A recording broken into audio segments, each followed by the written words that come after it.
Hey there guys, it's Salis, and I gotta ask the question. Don't publishers have enough money? The recent release of Deus Ex Mankind Divided has seen gamers in uproar over the microtransactions, and have prompted people to complain about that and nothing else.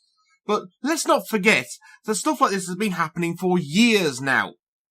Gamers have been serving as nothing but a vector for filling the wallets of publishers for a very long time, with expansions and DLC and pre-order bollocks.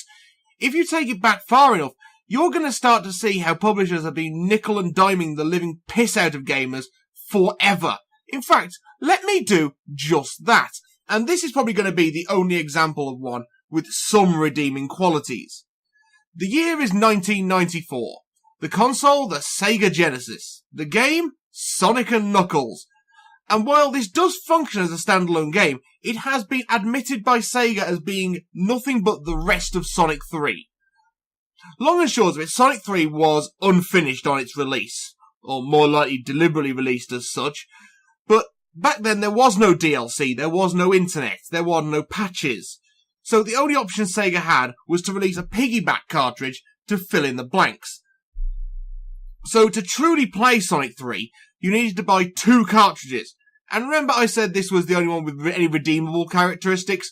Well, what I meant by that was, Sonic & Knuckles A, plays as a standalone, and B, is backwards compatible with Sonic 2, and lets you play as Knuckles and hilariously break the game. But moving to a more modern era, games are regularly cut up and sold in pieces, and don't get me fucking started on episodic games. It's a pathetic attempt to squeeze more money out of the player. And no one seems to care anymore. They just take it as par for the course, which isn't right. You wouldn't be willing to do this with any other form of art, and why? But let's move on to pre-orders, shall we? They are by far and in away the worst thing ever. With retailer-exclusive content where bits of the game are just not available to players with no access to certain retailers by them. And then there's the stupid Kickstarter-style tiered bollocks, where the more pre-orders are put in and the more money publishers get before the game is even finished, the more stuff is promised to us, and frequently they never deliver. And all this stuff will later become DLC. Because it's there, they've got it, they might as well milk us for it. Deus Ex recently had the whole augment your pre-order bullshit. And to be totally honest, I was stunned that it got shut down by negative press and public backlash. I honestly thought gamers had become so submissive and complacent at this point that they would willingly take a large cactus up their ass if it meant they got a free virtual hat. Now, let's address the most modern evil. After the apparent success of microtransactions forced into Dead Space 3, EA proudly proclaimed that all games published by them would have microtransactions from that day on. And so those whiny little bitches complaining about Garden Warfare 2 having them should have been prepared. And unfortunately, a load of other publishers have thought, hey, that looks like a good idea, let's jump on that stupid bandwagon that seems to be burning and full of shit.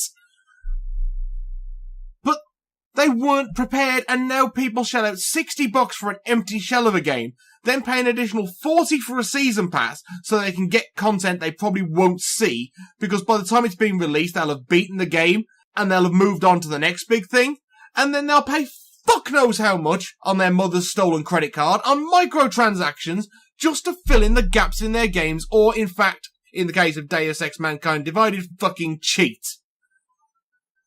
But what really has pissed me off here is the sheer gall and dickery that's going on from these huge corporate behemoths. I mean, take Square Enix, for example, the publishers of Deus Ex and Final Fantasy. And with the Final Fantasy 15 release on its way, it seems they're expecting it to fail.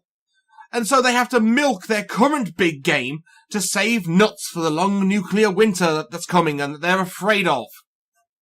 So come on guys, tell me, what do you think? Has this shit officially gone too far? Or is it just part of being a gamer now? Let me know in the comments below, and until we speak again, I've been Salis.